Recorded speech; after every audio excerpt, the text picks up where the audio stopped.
friends, this is Miss Wolfie from our half-acre homestead, and we're home with a tea break.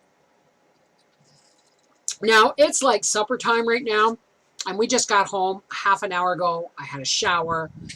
I was not able to do almost no editing. I was able to do almost no editing this weekend because I forgot to update my laptop before we left, and there's no internet out there. There's no internet out in Algonquin Park.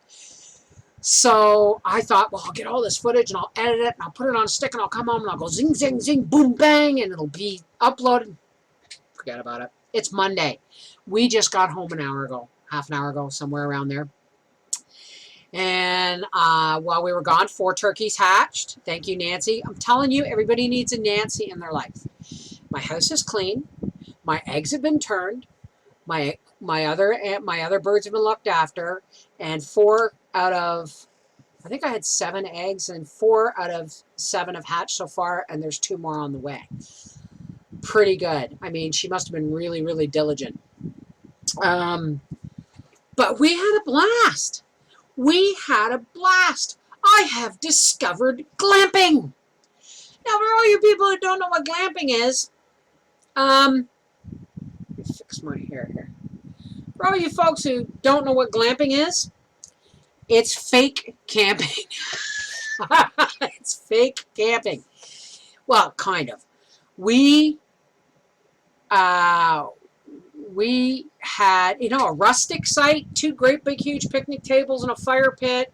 We had 50 amp hookup, but we had to back down the laneway and fill our tanks with water because there was no actual water hookup on our site. But I'm telling you, we had a blast. And what I love about Algonquin Park was we didn't have to leave today until 2 if we didn't want to. Because most places and most motels want you out of there by 11 a.m., right? But what glamping is, and this is so exciting, and I'm so happy to be partaking of this at this time in my life. Because camping is not for sissies, but glamping is. I'm going to take you through a little history of camping, because I did a lot of journaling. Thank you, Jane, for the Dreamcatcher journal. I leave it in the coach. I've been doing a lot of journaling because I could check my email kind of on my phone and check my Facebook and post a few pictures, but I only had so much data, so I really couldn't do much of anything. But I don't know how my parents did it. There were 5 kids between the ages of 1 and 15. And my parents had big, heavy, old military canvas. They weren't necessarily big, but ours was, right? And these old canvas tents that, were not really waterproof. The only waterproofing you had with these tents was don't touch the sides. When you're asleep, stay away from the sides, because if you touch them, everything gets soaked, right? It acts like a wick through your sleeping bag and you're soaked. My parents had 5 kids and went to places like Bon Echo. Before Bon Echo had electricity and all that stuff, they'd have a water fountain, and you'd go for water. You'd have to go to the tap, go for water and stuff. But you think about this. A 1-year-old in diapers, a 3-year-old, an 8-year-old or 9-year-old, and then, 5 ages between, 1 and 15. And they had a Coleman stove, a Coleman lantern, a fire pit, canvas tents, and a kitchen tent. That was it. No running water, no electricity. And basically, Dad, and I guess we always camped, if I remember correctly, we always camped in teams. Like, we didn't just go mom and dad and 5 kids. They needed backup. They needed backup, man. So 9 times out of 10, it was like Margaret Al or Aunt Diane and Uncle Jim or Uncle Joe and Aunt Josie or whatever. And we would all kind of make go camping together. So it was like a village of kids. And, the men would get there, get everything unpacked. Our trailer was homemade out of plywood. And we had a I believe it was a 52 sky blue Buick. It was a Buick or a Pontiac. My eldest brother would correct me, I'm sure. But I'm telling you, and the boat, the rowboat was homemade. My dad had that, you know, that set of Popular Mechanics books I've shown you? My dad built all kinds of stuff out of that. Boats and trailers and stuff, right? So anyway, he even made a slide projector where you would pull out a piece of plywood, set a photograph on it, slide it back in, and it would project onto the wall. My dad, pretty cool guy, eh? But anyway, they would unpack everything. The men would get everything unpacked and set up, and the women are like, okay, whose diaper needs changing? Air out the bedding. Every day was pioneer. Every day was pioneer living and I mean, we went camping 2 or 3 times before I hit the age of like 7. And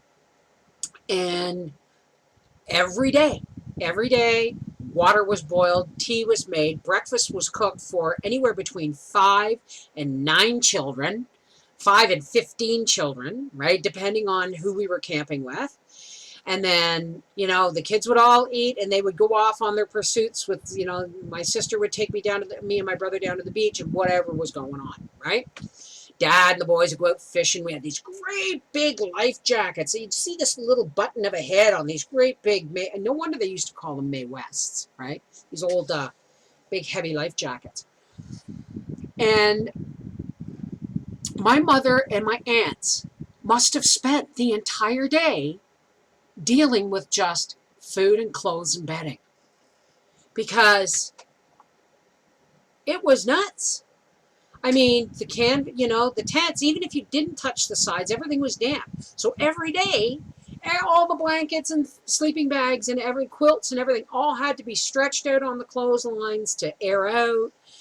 And, you know, by the time the dishes were done for breakfast or thinking lunch, and I don't know how they did it. When our kids were little, friends of ours sold us a pop-up tent trailer for $50. And we spent $250 on canvas and windows, and I replaced some zippers with Velcro and toggle buttons, and we refurbished that little camper, and we used it. Now, we only camped up at my brother's property, right, because they had hydro. Like, where they let us camp, they had 29 acres, and where we camped, there was a hydro hookup and there was a tap, and their cottage was farther up. And again, we had, you know, waterproof the canvas and all that stuff, but you still didn't touch the sides.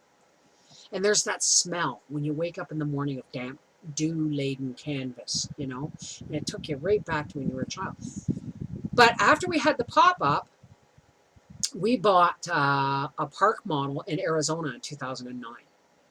And we realized after 3 years, we were married to it, all our vacations, and it was an expensive thing. You had to pay for the lot fees, and you had to pay to have somebody weed your yard when you weren't there, and all this stuff. Not to mention what it costs to go there twice a year, 1 week and 2 weeks.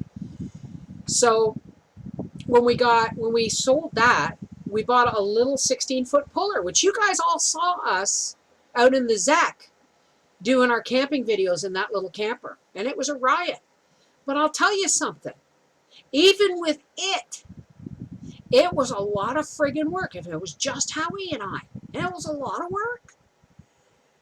So then I watched my brother and his wife, my one brother and his wife, and they bought a 5th wheel trailer with they got the truck and everything, and then they realized they needed a different truck. They needed like a 2500 or a 3500 to pull this great big 5th wheel. But I watched when they came and camped here when we were putting, I think it was a roof on the barn, or putting the barn up. But anyway, that 5th wheel, what was that for my 10-year alcohol anniversary? Anyway, they had a 5th wheel, and I watched how much work that bloody was, backing it in and unhooking it and all that stuff.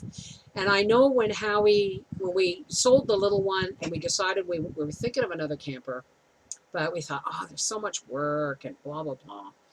And I said to Howie, no matter what we buy, it's got to be something I can run. If you break a leg and we're somewhere else, like if we're in the middle of Florida and you've got your leg in a cast, I got to be able to hook it up and drive it home. So we let it rest. Then we went to Florida this year. And between the cost of the food and the disappointment of the food on the road and the price of the motel and the lack of privacy, I didn't even have a desk. The Wi-Fi didn't work, anything. I said to Howie, never again. You know, I'm not doing this like this unless we're renting a cottage or something, because I can't just live in a motel room for a week. You know, I mean, with three of us, no matter how much you love somebody, 3 people in a motel room and in a car and in a house for like 3 months straight, by the time you get to the vacation, nobody wants to go or nobody wants to be a part of it because we've all been together too much already, right? But anyway, when we got home is when Howie looked at a secondhand coach and he said, look at this, $15,000. And I went, where are we going to get $15,000? And the rest is history. But I'll tell you something, folks. To get back to glamping, this is the cool part. I am 54 years old. I have a myriad of, you all know my medical history, but I'm going to tell you something. I got to cook. Yeah, I burnt a few things. You'll see it. The video's coming. I got to cook over the open fire with my new Dutch oven. We toasted weenies. We made what we called Algonquin Park s'mores.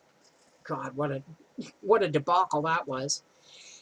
And when we got tired of being sticky with bug spray and sweaty and hot and bitten by bugs, we went inside and had a shower, turned on the air conditioning, and watched a movie.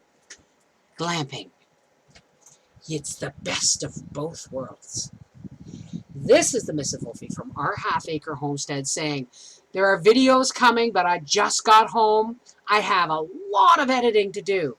So it might be Wednesday before you get one. But I'll tell you something. I don't know if I told you this earlier in the video, how he flashed me on the beach and I got it on camera. Yeah, I'm going to blur it out. I'm going to blur it out, of course. Anyway, I'll talk to you later this week. I'm so glad to be home. I missed you guys so much. Take care. God bless.